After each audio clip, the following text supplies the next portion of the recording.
Ok, bienvenue sur Njamba Robovi. Avant de commencer, ne manquez pas de vous abonner à la chaîne et d'activer dans la cloche de notification pour ne pas manquer nos prochaines vidéos. Aujourd'hui, on va parler tout simplement de la cotation dimensionnelle. On va montrer pas à pas, étape par étape, comment on doit effectuer une cotation dimensionnelle. Ne manquez pas de rester jusqu'au bout de la vidéo, d'accord? Le meilleur reste donc à la fin. Ok, on va commencer donc tout simplement par le but. Pour réaliser donc un projet à partir d'un dessin, il faut à la fois une description graphique complète et précise des formes et des contours et une description détaillée, chiffrée des dimensions essentielles. Donc c'est ça le rôle donc de la cotation dimensionnelle. On a donc les éléments d'une côte. Les éléments d'une côte sont, on a ce qu'on entend donc par la ligne de côte. On peut donc voir la ligne de côte, la ligne en rouge là. On a donc la ligne d'attache, donc c'est ça qu'on entend donc par ligne d'attache. On a donc les flèches. D'accord, bien encore ce qu'on entend donc par les extrémités, on voit qu'il y a donc deux flèches. On a donc ce qu'on appelle par la côte, d'accord, donc la valeur de la côte en noir, donc c'est ça qu'on entend donc par côte. Donc la côte ici, c'est-à-dire que la dimension qui tend d'ici jusque là, c'est tout simplement donc 50 mm. Mais en dessin technique, on utilise les millimètres, donc c'est pour ça que ça ne vaut plus la peine de préciser ici 50 mm. Donc lorsqu'on utilise donc, c'est-à-dire dans la mécanique, quand on écrit 50, on comprend directement donc c'est 50 mm. Ici, on peut voir la cotation de l'angle ici de cette queue d'aronde ici. L'angle ici vaut donc 60 degrés. On peut voir dans la ligne de côte ici en rouge. On peut encore également donc voir les flèches. On peut voir les lignes d'attache là, les deux lignes d'attache. Ok, pour ce qui est la ligne de côte et la ligne d'attache, donc elles sont tracées en traits continus fins.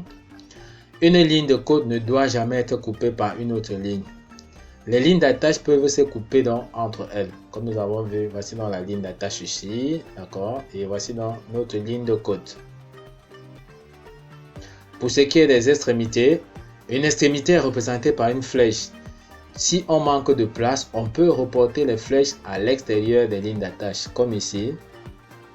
La côte de 8, c'est-à-dire la dimension de cette partie ici, on voit que la flèche ici est à l'extérieur là, d'accord.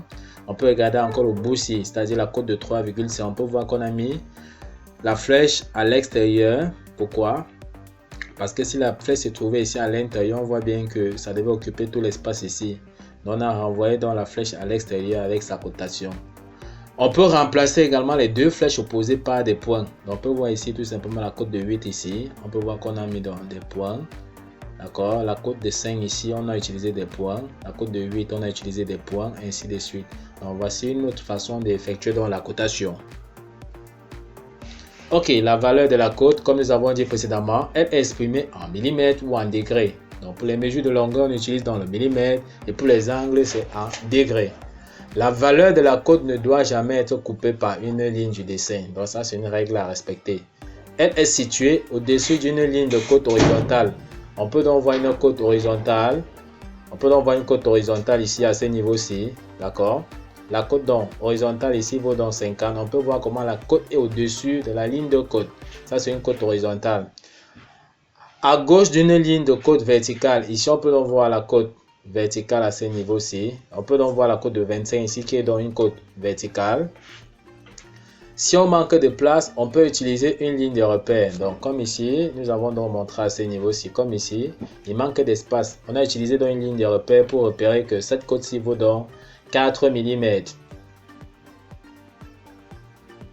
Ok, on a, comme nous avons dit, nous avons dans les éléments d'une côte ici. Nous avons dit que la ligne de côte se trace, donc en très fin, tel qu'on voit là en image. D'accord. Les lignes de rappel en très fin. La ligne de rappel peut toucher dans la pièce telle qu'on voit ici, ou bien encore il peut exister un jeu faible là entre la pièce donc, et la ligne d'attache. D'accord, la ligne d'attache qu'on appelle encore la ligne de rappel ou la ligne d'extension. Voici la flèche et voici les dimensions d'une flèche de 15 à 25 degrés. D'accord, ça peut être incurvé tel qu'on voit là.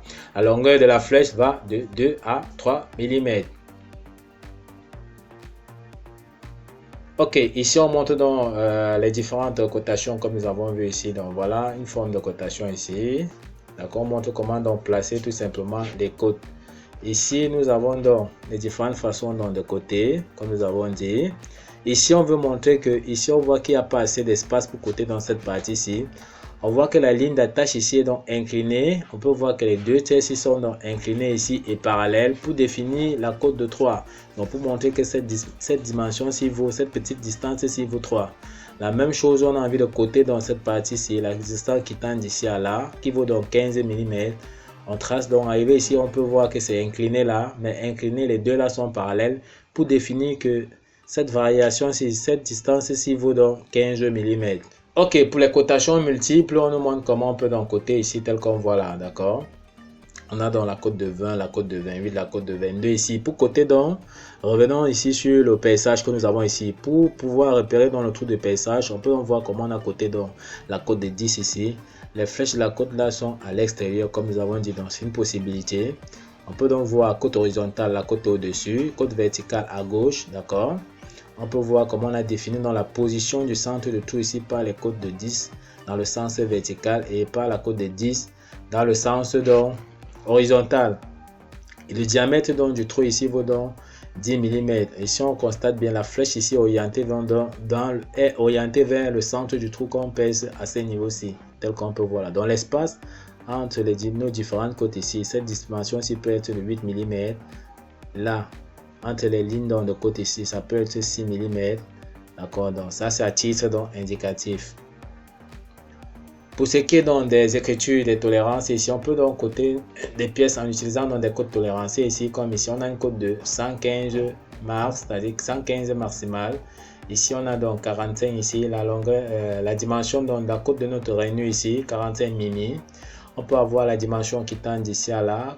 En utilisant donc les codes tolérancés, on a donc une cote de 85 plus 1,5 moins 0,5. Plus 1,5 ici c'est l'écart supérieur, moins 0,5 c'est l'écart inférieur. On peut avoir des cotes ici tolérancées symétriquement ici. Dans la dimension de notre pièce ici vaut donc 85,5 plus ou moins 1. Ça veut dire que l'écart supérieur c'est 1 mm et l'écart inférieur c'est moins 1 mm. On peut donc encore voir la cote tolérancée ici. Donc la cote limite, on peut utiliser les cotes limites ici. Ça c'est la cote maximale, ça c'est la cote minimale. La cotation des angles. Donc voici une façon donc de coter les différents angles de notre pièce ici. On peut coter par comme ceci. Donc on voit 110 degrés. La cote ici peut s'interférer là. La valeur de l'angle s'interfère là, d'accord, sur la ligne donc de côte.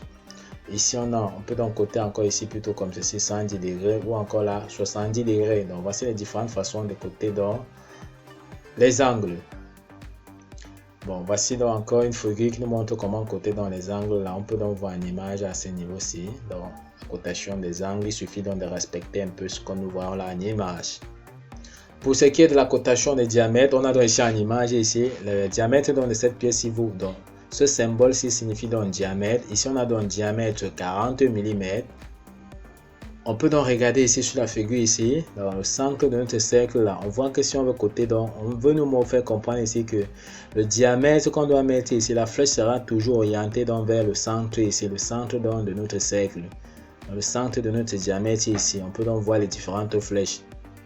On peut coter encore différemment, donc on peut soit coter encore un diamètre ainsi, donc comme on voit là, en utilisant tout simplement donc la vue de face qu'on voit ici, diamètre 40. On peut encore ici diamètre 40 tel qu'on voit là, d'accord. On peut aussi également, on peut également se servir de ce style de cotation si qu'on voit à ce niveau-ci. Cotation des rayons, là nous utilisons donc ici, on peut donc repérer ici que le rayon ici c'est R35, c'est-à-dire rayon 35, rayon 4. Donc ça c'est comment on cote dans les rayons. Ici les surplats d'un carré, donc pour montrer ici que le bout-ci est donc carré, on vient donc au niveau de la cote à ce niveau-ci, la cote de 40, on met donc le symbole d'un carré ici pour nous faire comprendre que le bout d'arbre ici a la forme d'un carré. Bon, pour ce qui est donc du diamètre ici S phi, c'est-à-dire que ici on a donc le diamètre donc de la sphère, S pour sphère. On a donc cette cote-ci, le diamètre de notre sphère ici vaut donc diamètre 40, donc le symbole S veut dire donc sphère. Ici on a donc le rayon de la sphère, ici SR, donc le rayon de la sphère ici vaut tout simplement donc 30 mm. La cotation des trous de perçage, bon, il y a plusieurs façons donc de coter.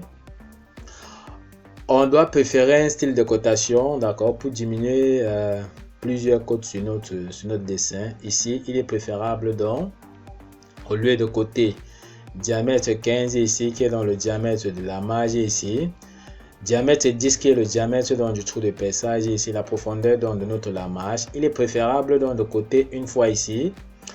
Diamètre 10. D'accord. Puis le diamètre de perçage. Diamètre 15 mm. D'accord. On est qui là? Diamètre 15 qui est le lamage. On précise à côté que la profondeur vaut donc 5 mm ici. D'accord. Comme sur le dessin ici. On met directement ici 5 mm. Pour ce qui est donc de cette vue-ci, même chose là. Au lieu de côté ici, diamètre 20 mm, la profondeur donc, du trou borgne ici, 16 mm. On vient donc directement ici. On met diamètre 20 mm, d'accord, phi 20. On vient ici, on met donc profondeur de 16 mm, tout simplement. Maintenant, la cotation des trous de perçage. En cas de trous multiples, il faut utiliser les dispositions normalisées représentées ci-dessous. Donc, on peut donc voir la figure ici. On a combien de trous de perçage? On a donc 1, 2, 3, 4, 5 trous. Donc, au lieu de côté comme ceci, on peut faire donc utiliser cette figure ici. On cote tout simplement un seul trou et on précise tout simplement le nombre ici. 5 trous de diamètre. D'accord? On continue donc tout simplement. Et pour ce qui est de l'entrave, au lieu de mettre plusieurs fois l'entrave, on vient donc ici, on met donc 18. On précise donc la valeur de l'entrave. Et on vient donc à ce niveau-ci, on met donc 18 fois 4 qui nous donne donc 72. Pour dire tout simplement que la valeur totale des entraves vaut tout simplement donc 72 mm.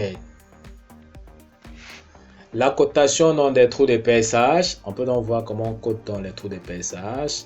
4 fois 30 degrés.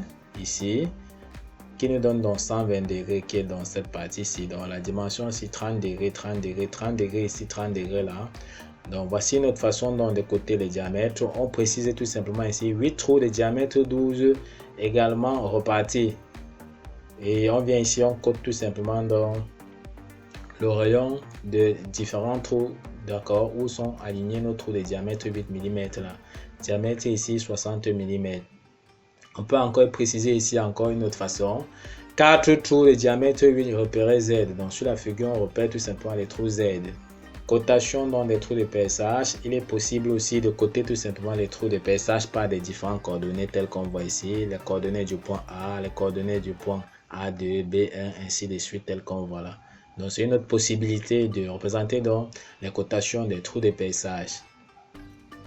Pour ce qui est de la cotation des chanfreins ici à ce niveau-ci, on peut donc avoir ici 5 fois 45 degrés pour dire que cette côte-ci vaut donc 5 mm dans le sens horizontal et cette côte-ci dans le sens vertical ici vaut donc 5 mm. Donc c'est pas dire que c'est cette côte-ci qui vaut donc 5 mm.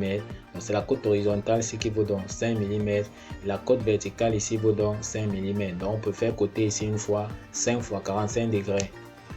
Même chose ici, on peut coter la côte-ci également 5 mm, on vient préciser la valeur de l'angle à ce niveau-ci, donc 30 degrés. Dans la côte horizontale ici, c'est 5 mm, mais l'angle donc ici donc vaut 30 degrés. On peut encore coter ainsi 5 fois 45 degrés, même chose là. Ici, on peut préciser aussi ici que cette valeur-ci vaut donc 4 mm et l'orientation de l'angle ici vaut donc 30 degrés. Ok, on peut voir les différentes cotations donc diverses là, rayon identique répétitif. Donc voilà comment on code. Pour ce qui est donc des trous blancs, c'est-à-dire des trous ici, on a donc des demi-cercles là, d'accord, de part et d'autre là, ça qu'on entend donc par trou blanc. Pour la cotation dans des trous blancs, on voit comment on code dans les trous blancs, d'accord, la longueur donc du trou blanc, le rayon. Donc cotation sur demi-vue, on peut voir comment on code ici. Donc on code tout simplement ici à moitié 30 là pour dire tout simplement que si ça continuait on devait avoir une cote de 30, même chose ici, d'accord. Donc ici on a également dans les surfaces traitées, le traitement de surface. Donc quand on voit comme c'est très mixte fort, ça veut dire tout simplement que ces surfaces ils sont traitées, d'accord. Ok, cotation des profilés et les cotes donc dessinées à l'échelle. Ici on peut voir la cotation donc des profilés. Ici on a donc les profilés en I, en T, en U, en L, on a les faits plats, les faits carrés, les ronds. D'accord, voici une cotation dans des différents profils à ce niveau-ci. Maintenant, pour qu'il y ait des cotes non parallèles, non à l'échelle, pour ce qui est des cotes non à l'échelle ici, on peut voir la cote de 70 mm ici qui est à l'échelle. Mais l'autre cote de 70 ici n'est pas à l'échelle. C'est pour ça qu'on a souligné la deuxième cote à ce niveau-ci. Pour dire que c'est une cote qui n'est pas à l'échelle. Pour ce qui est dans la cotation dans des courbes complexes, donc on peut repérer ici, comme on a vu ici, pour définir le tracé dans cette courbe. Dans le sens horizontal, on a une cote de 10. Ici, dans le sens vertical, on a une cote de 17, ainsi de suite. On peut également donc définir ici par la position de chaque point. Donc, en donnant les coordonnées de chaque point ici. Les coordonnées du point 1, 0, 0. Les coordonnées du point 1 ici. En X, on a 10. En Y, on a 17. Donc, c'est comme ça. On donne notre possibilité donc, de coter tout simplement des profils des courbes complexes. Règles usuelles et suggestions donc pour réussir une bonne cotation. On peut donc voir ici, au lieu de coter ainsi, on préfère dans celle-ci, à partir donc de l'origine ici, cette cote-ci vaut donc 9, on met donc 9 ici, qui tend d'ici à là, au lieu d'écrire comme ceci, on vient tout simplement à ce niveau, si on met 16, on met 23, on met 29, on met 34. Pour ce qui est des diamètres, on peut donc voir là, il est préférable au lieu de coter ainsi, de venir coter plutôt là. Côté donc diamètre 50 ici, diamètre 60 là, diamètre 80. Et à ce niveau-ci, au lieu de terminer tout au long là, on cote à moitié ici, diamètre 95 et diamètre 110. Alors qu'ici, on peut voir comment la cotation est faite sur l'ensemble de notre diamètre, donc de notre pièce. Ok, règles usées les suggestions donc pour réussir une bonne cotation. Ici, on a donc un tracé correct à ce niveau-ci. On peut voir. On a donc cette cote-ci sous chanfrein qui est bien cotée. On peut donc voir la cotation ici. À ce niveau-ci, on a donc les tracés incorrects à éviter. Ici, on voit comment cette ligne de côte-ci, d'accord, la ligne d'attache ici est en train de couper dans cette ligne de côte, donc c'est mauvais à ce niveau-ci. Donc, tracé à éviter. Ici encore, on peut en voir. Donc, tous ces tracés-ci sont à éviter. Ne pas tracer dans les traits de cotation à l'intérieur des pièces. Les traits de cotation qui se touchent, tels qu'on voit là. Donc, c'est mauvais. Donc, on peut également voir ici un tracé correct. Ok, règles et usuelles et suggestions donc pour réussir une bonne cotation toujours. On a donc notre côté ici. Notre côte de la marge qui est donc côté là, le diamètre du trou de perçage, la profondeur du trou de perçage, la profondeur de cette côte, l'entrance entre ces deux troncs-ci, on peut voir comment on a repéré à ce niveau-ci. Mais ici, on voit comment l'entrance a été cotée plutôt dans la pièce, donc c'est mauvais à ce niveau. Même chose ici, les traits de cotation se coupent entre elles, donc c'est mauvais. On peut donc voir comment ici on a mis les traits de cotation dans la pièce, d'accord, c'est mauvais. Ok, on continue donc toujours. Il est préférable donc de coter ainsi. Donc voici comment on cote dans l'entrance entre les différents trous. Le trou de diamètre 16 mm, le trou de diamètre 42 mm. On peut donc voir les éléments de cotation ici, comment c'est bien coté ici. Alors qu'ici, on peut voir 75 n'est pas centré, ni 65 ici. D'accord. On peut voir ici 25 qui est là à l'extérieur, isolé seul à ce niveau-ci. 25 ici devait être au-dessus, 65 devait être au-dessus, comme nous avons vu 75 au-dessus pour les côtes horizontales. Ici, donc, 25 devait être à gauche, 38 devait être à gauche, 50 devait être à gauche. Donc ici, on peut voir que la côte de 54 ici, d'accord, l'entrance ici, cette côte-ci est inclinée. Et le diamètre 16 mm, si on regarde bien la flèche ne pointe pas le centre donc, de notre diamètre comme nous avons dit. Diamètre 42 ici, si nous prolongeons, nous voyons bien que nous n'atteignons pas, nous ne passons pas par le centre du cercle. Alors qu'ici, si on prolonge dans le diamètre, ici, on voit bien que la flèche, on voit qu'on tombe top pile au centre donc, de notre cercle à ce niveau-ci. Même chose à ce niveau. Donc ici, on a coté l'entrance ici dans la pièce qui est mauvaise. Ok, on peut donc voir toujours les différentes cotations ici, les cotations des différents rayons. Pour ce qui est donc des diamètres, on peut donc voir là en image, d'accord, les différentes façons dont de coter les diamètres. Ok, faire une cotation suffisante, éviter toute cotation surabondante. Donc ici, on a donc une cotation suffisante à ce niveau-ci. On cote 22, on a 46 et la longueur totale ici vaut donc 90. La cote de 25 pour définir la position de notre trou ici et cette cote-ci vaut donc tout simplement 50. Ici, on a donc la cote de 22, on a la cote de 46, on a la cote de 22 qui définit déjà toute la longueur. On vient encore ici, on cote toute cette longueur ici, 90 mm, ça veut dire qu'il y a surabondance, d'accord? Même chose ici, on cote 25, on cote encore 25 ici, et on vient encore coter 50 ici, donc ça veut dire qu'il y a surabondance de cote. Donc voici comment on doit coter. Donc voilà les différentes façons de coter à ce niveau-ci, d'accord? Donc, voici également les différentes façons de coter comme nous avons dit ici. Il est à préférer celle-ci. On cote dans la cote de 20. Ici, on cote 50. On peut encore, dans certains cas, tolérer à ce niveau-ci, cotation possible avec une cote indicative. On met une cote indicative, donc à ce niveau-ci, on a 25 plus ou moins 1, 50 plus ou moins 2 mm. D'accord? Ici, cette cotation est sur abondance. Ici, on a mis une cote tolérance. Ici, une autre cote tolérance de 30 ici. Et on a encore coté toute la longueur de la pièce, 50 plus ou moins 2 mm. Ok. Nous sommes donc arrivés au terme de cette vidéo. Nous vous remercions donc d'avoir suivi cette vidéo de bout en bout. Ne manquez pas donc de liker la vidéo, de vous abonner et d'activer donc la cloche de notification pour ne pas manquer nos prochaines vidéos. Sur ce, à bientôt.